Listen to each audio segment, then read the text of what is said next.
तुम्ही पाहत आहात MCN न्यूज मराठी। लोकनेते दिवंगत अजितदादा पवार यांच्या जयंतीनिमित्त बारामती येथे स्मृतीस्थळी अभिवादनाचा कार्यक्रम अत्यंत भावपूर्ण वातावरणात पार पडला। यावेळी राष्ट्रवादी काँग्रेस पक्षाचे खासदार पार्थ अजितदादा पवार यांनी स्मृतीस्थळी जाऊन पुष्पहार अर्पण करत विनम्र अभिवादन केले।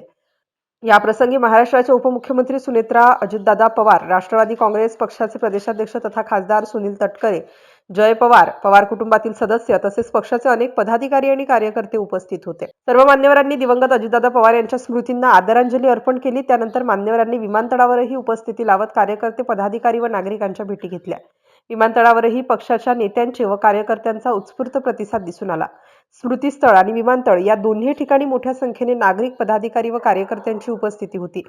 यावेळी उपस्थितांनी दिवंगत अजितदादा पवार यांनी जनसेवा, विकास आणि लोककल्याणासाठी दिलेल्या योगदानाचे स्मरण केले। त्यांच्या कार्याचा आदर्श समाजासाठी प्रेरणादायी असून त्यांच्या विचारांचा वारसा पुढे नेण्याचा निर्धारही व्यक्त करण्यात आला।